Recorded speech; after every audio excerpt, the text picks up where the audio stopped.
쓰러질 것으로 된 것이 아니다라고. 우리가 하나님으로부터 죄 사함을 받아 대속함을 받아 복의 근원이 되신 예수님을 믿어 하나님의 자녀가 되는 것은 우리 조상들로부터 물려받은 그러한 미풍양속으로 되는 것이 아니고, 은이나 금같이, 은이나 금이 뭡니까? 이 재물을 말하는 거죠. 여러분 집에 은이 있습니까? 요즘 금이 있습니까? 집안이 은근히 풍부하다는 것은 집안이 잘 산다는 거죠. 재정적으로, 경제적으로 참 남한테 아쉬운 소리 하지 않고 풍부하게 사는 그런 사람, 집에 은금이 많은 분이에요. 이것도 하나님의 주신 복입니다. 그러나 단지 집안에 은금이 많아서 우리가 죄 사함을 받아 하나님을 믿는 것이 아니라는 거예요. 우리 죄 사함, 이 대속함은 어디서부터 오느냐? 19절에 나옵니다. 우리 19절 함께 한 목소리 읽어보겠습니다. 시작. 오직 흠없고 점없는 어린 양 같은 그리스도의 보배로운 피로 된 것이니라. 아멘. 우리의 죄사함, 우리가 복을 받고 이 땅에 살아가는 것은 우리가 예수를 믿고 우리 과거의 조상들로부터 내려왔던 그 덕지덕지한 좋지 않은 풍습들. 여러분, 세상 사람들은요 몇 자리도 제대로 못 써요. 이사도요 손 없는 날 이사해요. 심지어는 집에 뭣도 하나 제대로 못 박아요. 그리고 남자 여자가 결혼할 때 어디를 가야 돼요? 점쟁이를 찾아가야 돼요. 이 귀신 들린 사람 찾아 물어봐야 돼요. 이 사람 저 사람 잘 맞는. 왜냐? 왠지 아세요? 그 영적인 호적 자체가 아직 거기에 이 세상에 매여있기 때문에 그래요. 저는 이사할 때 손 있는 날, 손 없는 날 그런 거 안 따집니다. 어제 조금 저렴하게 이사할 수 있을까? 왜냐하면 이사할 때 교회에서 비용을 대기 때문에 교회 돈은 다 여러분이 다 어렵게 일하시고 하나님께 드린 헌금이기 때문에 이 귀하게 써야 될 돈이란 말이에요. 그래서 저는 여기 이사 올 때도 가장 저렴한 날, 그날이 손 있는 날이더라고요. 사장님, 그날 이사해 주세요. 아유. 예수 안 믿는 사람들은요, 그걸 다 봐야 돼요. 몇 자리도 못 움직입니다. 집에 뭣도 하나 못 칩니다. 결혼도 마음대로 못해요. 맞는지 안 맞는지 귀신 들린 점쟁이 찾아가 물어봐야 돼요. 그러나 우리는 예수님 안에서 자유함을 받았습니다. 그런 거 신경 안 써요. 몇 자리 옮기셔도 되고 전혀 그런 사주, 운명, 팔자에 매여 있지 않는 사람이 하나님을 믿는 성령께서 그 속에 들어와 계시는 분인 줄 믿습니다. 이거는 큰 복이에요. 그야말로 귀신들에게 놀아나지 않잖아요. 우리가 기도하면서 하나님 앞에 하고 싶은 대로 할 수 있는 것이 우리 그리스도인의 특권입니다. 여러분, 미풍양속도 좋은 게 많이 있어요. 제가 다 나쁘다는 것은 절대 아닙니다. 아마 10년 전에 여러분 기억하셨을 거예요. 창녕에 정월 대보름날 쥐불놀이인가 하다가 불이 그냥 들판에 번져서 사람들 많이 죽었죠. 기억나시는지 모르겠습니다. 뉴스에 아마 대서특필을 한 적이 있습니다. 창녕에 그 쥐불놀이를 하다가 그 잔디밭에 그 불길이 그냥 막 산으로 덮쳐버려가지고 거기에 많은 사람들이 그냥 돌아가셨어요. 작년에 안타깝게 그죠? 그 우리 젊은 청년들이 이태원에 그 가가지고 서양식 일명 귀신놀이 아닙니까? 할로윈데이가. 그거 가가지고 얼마나 많은 사람이 죽었습니까? 저는 그거 보고 너무 마음이 아팠어요. 너무 마음이 아팠어요. 이제 꽃동을 피우는 10대들, 20대 청년들이 몰랐기 때문에, 모르기 때문에 그랬다. 그 누굴 탓할 수도 있어요. 여러분, 그런데 안 가는 게 나아요. 그냥 집에서 가족들이랑 오붓하게 얘기하고 따뜻한 밥 한 끼 같이 먹는 게 낫지. 그 사람들 많이 모이는 데 가가 좋은 게 별로 없습니다. 그리고 젊은 혈기에 그럴 수도 있습니다. 그러나 그때는 내가 하나님의 살아계심을 잘 몰랐고 세상 사람들이 하는 것, 우리 조상들이 물려준 미풍양속이 당연히 그렇게 해야 되는 것으로 알고 있었지만 내가 예수를 알고 그것이 바른 것이 아니었구나라는 것을 깨닫게 되는 거예요. 은과 금이 풍부한 사람이 많이 있습니다. 하나님께서도 이삭처럼 야곱처럼요 구약의 복을 보면은 하나님이 그야말로 100배의 축복을, 창세기에 보면 이삭은요 농사를 지었는데 100배의 축복을 받았대요. 여러분 이 구약도 말입니다. 하나님 주신 이 땅의 기름진 복입니다. 이거 하나님 복이에요. 잘 사는 거 이거 하나님 주신 복입니다. 물질적인 축복을 받은 사람이 있어요. 여러분 잘 아시죠? 우리 삼성을 세운 분, 또 현대를 일구신 분, 또 아마 지금 대한민국에 뿐만 아니라 이 세계에 많은 훌륭한 기업 총수들, 그분들은 우리 일반적인 사람들이 상상할 수 없는 엄청난 부를 하늘로부터 받은 거죠. 그들이 잘해서 받은 것도 아닙니다. 하나님이 그들에게 주신 물질의 축복인 거죠. 그런데 그들에게 엄밀히 말해서 그 사람은 복받은 사람입니다 라고 성경을 얘기를 하느냐? 성경은 그렇게 얘기하지 않습니다. 이 세상에 조물주 하나님께서 믿든 믿지 않든 큰 재물을 주는 것은 조물주 하나님 주신 복이지만 성경은 그 사람을 복 있는 사람이다 라고 얘기하지 않아요. 복 있는 사람은 마태복음 5장에 어떤 사람을 복 있는 사람이냐? 첫째, 심령이 가난한 사람,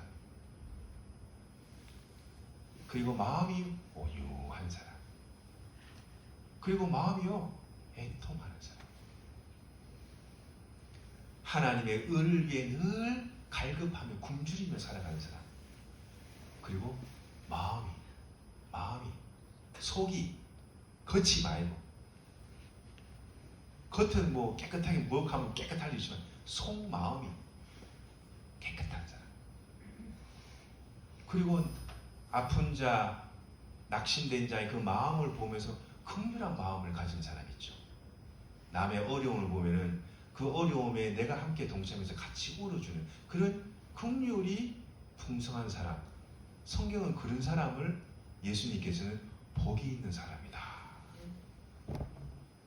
그러니 은금만 많이 받은 사람이 복 있는 사람이 아니라 그런 것이 아니라 그런 것과 함께 심령과 그 마음이 하나님 앞에 살아가는 그런 사람이 성경은 완전한 하나님의 복을 받고 살아가는 사람이다라고 얘기합니다. 어떤 분은 그러시겠죠. 나도 그런 돈 한번, 그런 재물 한번 받아보고 만져보고 한번 죽었으면 좋겠다. 막 그런 마음 한 번씩 다 했을 거예요. 솔직히 저도 그런 생각 한번 해본 적이 있어요. 엄청 경제적으로 힘들고 어려울 때 그런 생각을 가질 때가 있습니다. 그런데 성경에 보면 어떤 얘기를 하냐? 마태복음 10장에 보면은 낙타가 바늘귀로 나가는 것이 부자가 천국에 들어가는 것보다 쉽대요. 이 말은 무슨 말이냐? 부자라고 해서 다 천국 못 가느냐? 그게 아닙니다.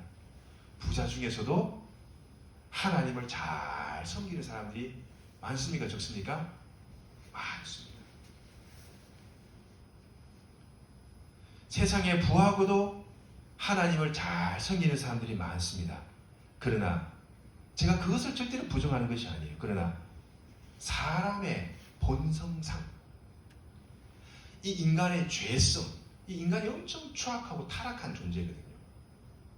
여러분 자신을 한번 보세요. 내가 얼마큼 죄와 얼마큼 타락한 존재인지. 저를 비롯하여 여기 있는 모든 분들 얼마나 그 마음이 음흉하고 죄와 악으로 가득 차 있는지. 이 인간의 본성상 부가 쌓이면은 괴로움이 가옵니까? 오는 사람이 극히 드뭅니다.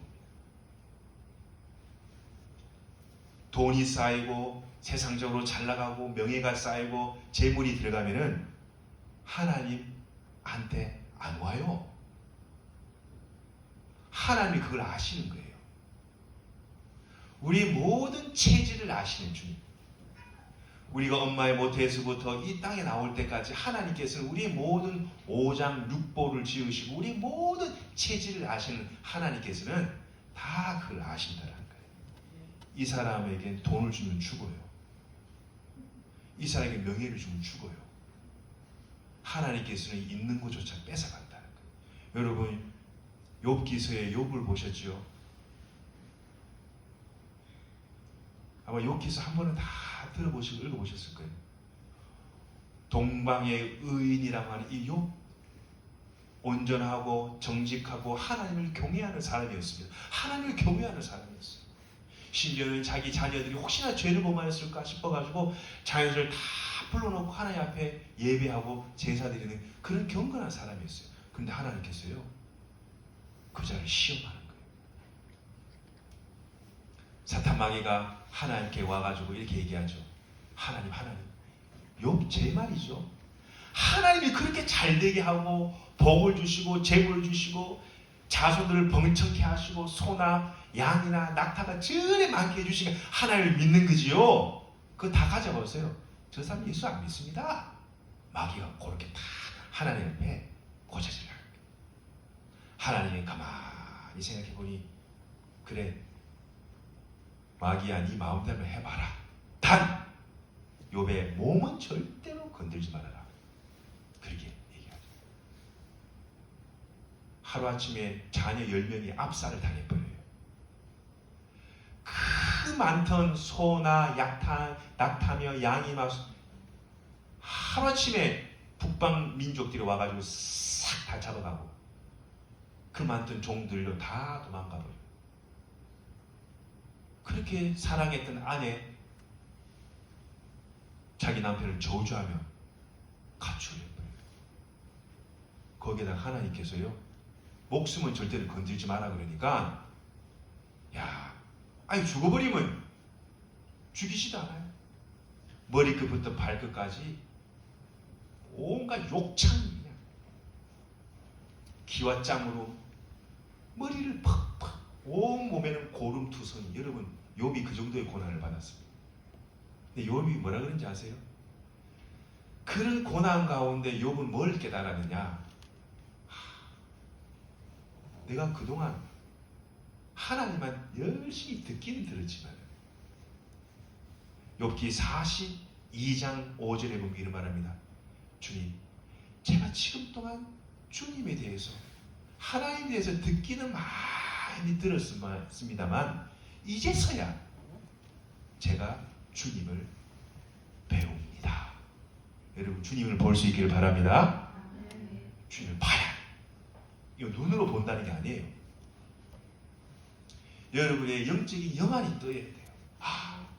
하나님이 계십니다. 세상 사람들은 하나님 없이 살아갑니다.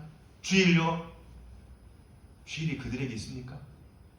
자기가 힘내서 자기가 열심히 해서 자기가 노력하고 땀 흘려서 돈 버는 거지 내 돈이야 생각해.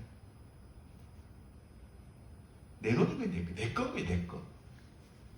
그러나 여러분 하나님이 가져가려면 하루아침에 가져가시 버리시고요. 하나님이 부하게 하시는 사람은 하루아침에 부하게 합니다.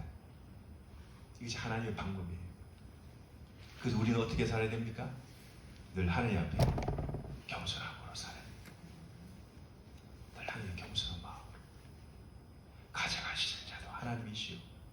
주시는 자도 하나님이시오. 너무 가난케 해주시지 마시고. 왜 너무 가난하면 내가 죄를 범할까 두렵습니다. 그렇다고 너무 부하게 내가 하루 먹고 내가 하루 살 수 있는 것에 늘 자족하며 만족하며 살아가게 주님 도와주시옵소서. 이 평범한 삶이 가장 어려운 거예요. 여러분, 하나님께 늘 입술 가운데 감사합니다, 감사합니다 라는 그 입술의 고백을 늘 올려드릴 수 있기를 간절히 바랍니다. 여러분, 자꾸 감사합니다, 감사합니다 하면요 더 하나님 감사를 거쳐요. 희한하죠. 요 입이, 요 사람 입이라기 참 무서워요. 말은요 힘이 있는 거예요. 여러분, 옛날 속담에 말이 뭐가 된대요? 시가 된대요. 말이 시가 돼요. 여러분, 하나님 앞에 함부로 말하면 그 말대로 됩니다. 무릇 지킬 만한 것 중에 네 마음을 지키라. 그 마음의 표출이 뭐예요? 입이잖아요. 입술을 잘 지켜요. 이 사람이 친히 살죠. 우리가 수요일마다 우리 몇 분이 같이 모여서 우리 자문서를 배웁니다마는 사람이 죽고 사는 것이 입술에 혀의 힘에 달려있다라는 거예요. 사람이 죽고 사는 것이. 그래서 하나님 말씀을 읽어보면서 느끼는 것이 뭐냐? 내 입술만 잘 지켜도 내가 복을 받고 살겠구나. 내 이 가벼운 입술 때문에 사람을 죽이고 살릴 수 있다는 거예요. 그래서 우리 입술은 어떤 입술이 되냐? 따라해보세요. 하나님 감사합니다. 하나님 사랑합니다. 하나님 축복해 주세요. 늘 하나님께 우리가 입술을 열면요 감사합니다. 여러분, 꼭 잘 돼야만 감사합니까? 그거는 세상 사람들도 하죠. 가까이 가가지고 비나이다 하는 사람들도요 잘 되면 하나님께 감사합니다.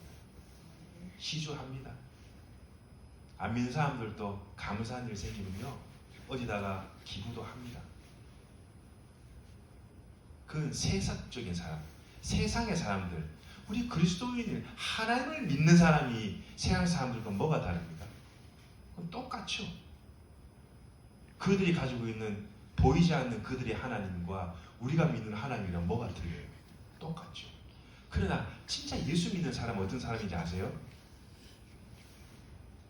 내가 어려움과 고통과 슬픔이 찾아와도 그때 어떻게 입술해요? 하나님께 입술로 죄를 범하지 않는다. 입술로 죄를 범하지 않는다. 하나님 감사합니다. 내 두 다리 성하고 내가 지금 살아있고 중환자실에 가가지고 콧줄 끼고 살려 죽지 말지 이게 안 하고 내가 가정이 있고 자녀 있고 사랑하는 남편이 있고 아내 있고 내가 건강하게 일어서고 앉을 수 있고 먹고 잘 수 있는 그 하나님 그조차 감사합니다. 늘 신앙인은요 입술에 감사합니다. 감사합니다. 그럼 하나님께서요 온몸의 세포를 다시 소생시키세요. 아픈 것도 낫게 한다니까요. 안 된다, 불가능하다, 어렵다는 것 하나님께서 가능케 하시고 풀리게 하시고 뚫어주신다는 거예요. 이것이 말의 힘이에요. 이것이 바로 믿는 사람의 신앙과 믿음의 힘이 바로 이 입술에서 나오는 줄 믿습니다. 몰라서 그랬다는 거예요. 몰라서. 그러나 여러분, 우리 마음 가운데 그런 부정적인, 우리 마음 가운데 있는 세상적인 그런 거에 절대로 속지 마시기 바랍니다. 하나님은 우리가 말이죠, 이 땅에 살면서 평강 가운데, 마음의 평강 가운데 살기를 원합니다. 그러나 세상의 영은 그렇지 않죠. 염려, 근심, 걱정, 두려움, 불안, 초조 가운데 가거든요. 그때 이렇게 선포하세요. 당당하게 선포하세요. 나는 하나님의 자녀다. 따라해보세요. 나는 하나님의 자녀다. 사탄아, 예수님의 이름으로 물러갈지어다. 당당히 선포하세요. 그거 왜 못해요?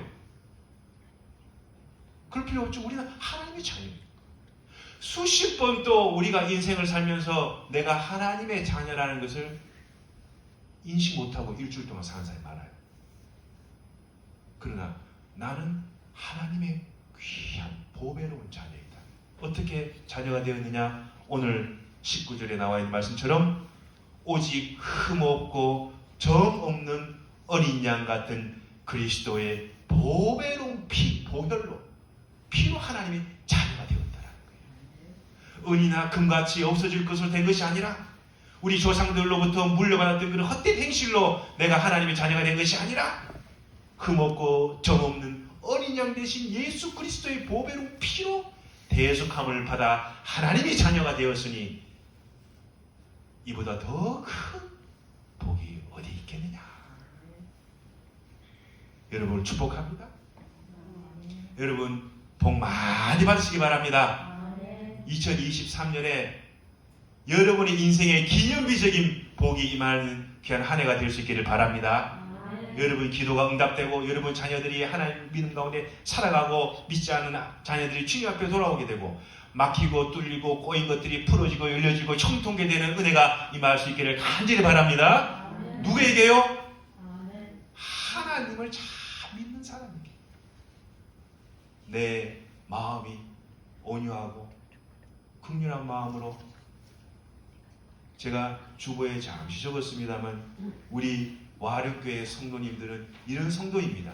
저는 확신합니다. 첫 번째 1번에 뭐라 적혀있습니까? 교회에 덕과 유익을 주는 와룡교회 성도. 2번에 뭐라 합니까? 성도들에게 기쁨과 즐거움을 주는 와룡교회 성도. 종의 사역에 전적으로 협력하는 와룡교회 성도. 영혼 구원 전도로 주님을 기쁘게 하는 와룡교회 성도. 이런 성도들이 다 되셔서 여러분의 가정에 하나님으로부터 임하는 놀란 세상 사람들이 도저히 이해하지 못하는 그런 하나님의 하늘의 복과 이 땅을 살면서 남에게 꾸지 않고 베풀 수 있는 넉넉한 또 물질의 복도 받을 수 있는 귀한 온전한 하나님의 복이 임하는 2023년의 한 해가 될 수 있기를 주님의 이름으로 간절히 축원드립니다. 기도하겠습니다.